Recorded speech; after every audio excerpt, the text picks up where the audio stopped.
there's a big attachment between this cemetery and Bristol over the years.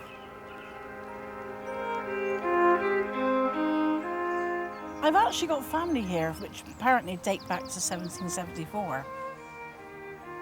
It's remembrance, and it's also caring about your relatives.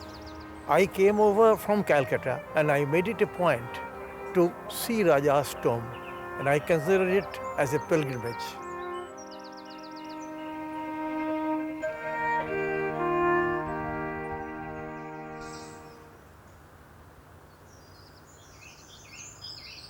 Arnos Vale is the last resting place for more than 250,000 people, and thousands of memorials are to be discovered throughout the 45 acres.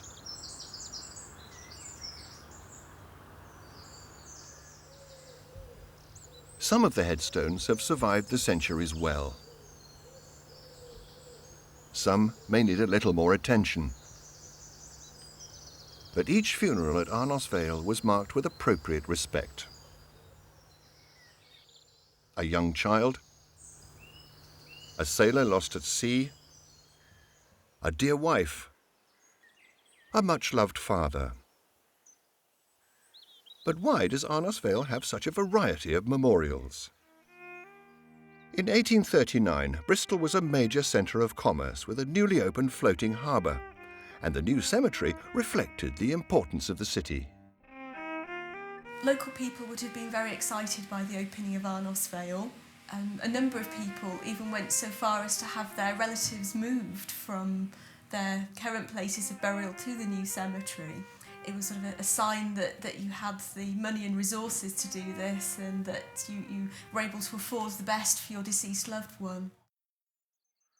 One of the first relocated to a new resting place in Arnos Vale Cemetery was an international visitor to Bristol, one of the greatest Indian social reformers, Raja Rammohun Roy. The Raja's Chhatri, or umbrella tomb, is one of the most striking structures in Arnos Vale and an unusual memorial to a Hindu. Every September, there's a ceremony of remembrance attended by members of the Indian High Commission. Before the 1870s, no scattering of ashes, no body burning or scattering of ashes was permitted by Anglican establishment in England. Hindus, the faith from which he came, did not believe in burial. The Raja's body had to be buried, and it was buried very deep. I'm told that he lies even more than 6 feet deep.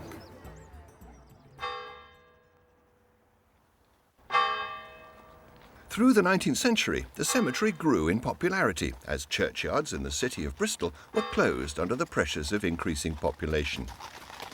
At the height of the Victorian era, there were burials every day at Arnos Vale. Death was an awful lot more visible than it is today. Heaviest mortality was amongst the 0 to 5 age group. By the time a child reached the compulsory school-leaving age of 10, they would almost certainly have seen the death of at least one sibling, and quite possibly a parent too. As elsewhere in Victorian life, the position of your grave and the style of your memorial mattered.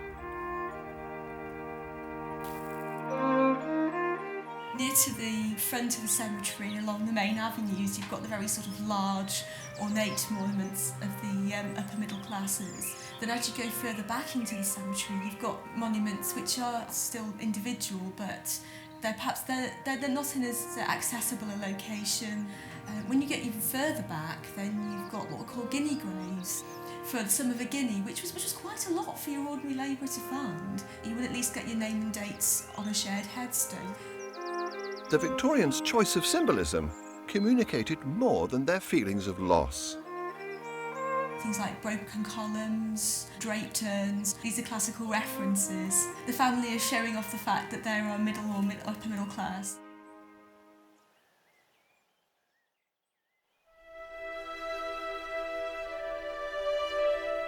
The loss of so many young men in the First World War, regardless of their social standing, brought major changes to the landscape at Arnos Vale.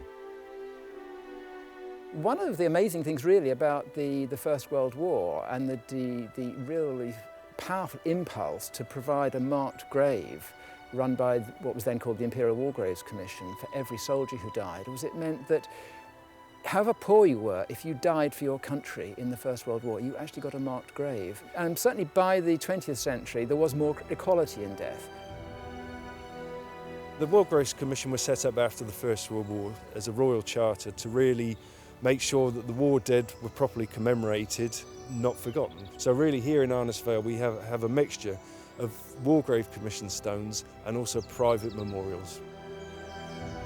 Every 2 years I have to inspect these sites and ensure that there is access to the war graves and that they're legible. Okay, I think I found the grave to Ansel. I've been looking for this for quite a while now, but there it is at the top. It's the one leaning to the front. I think what we'll have to do is either try and get that memorial more upright, or if that's impossible to achieve, we'll have to put in a secondary commission headstone.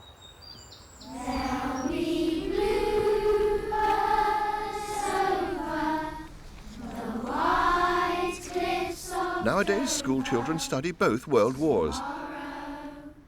And a new generation can access the rich historical resources at Arnos Vale and learn more about the stories behind the epitaphs.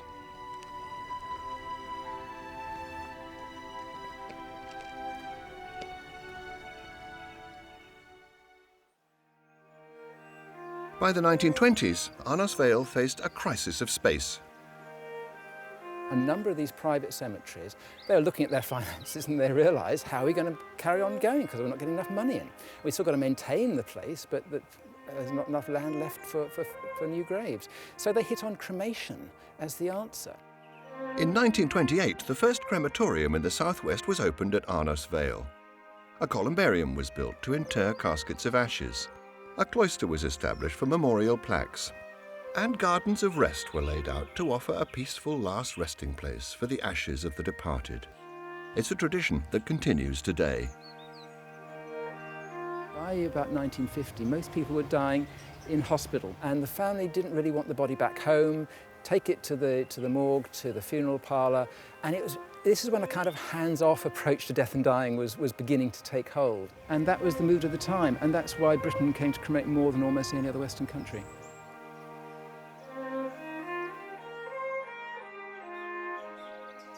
The crematorium closed in 1998, but burial is still available to those whose families are already interred in the cemetery. And Arnos Vale remains a place of contemplation and remembrance for families from Bristol and beyond. I come here every year, nearly every year, since 1964. It is like a history lesson if you're into Bristol. When it's really hot, I come down here with a book, sit down and read. So it's nice. Dying is part of life and we're very separated from death in life, really. So it's good to talk about it.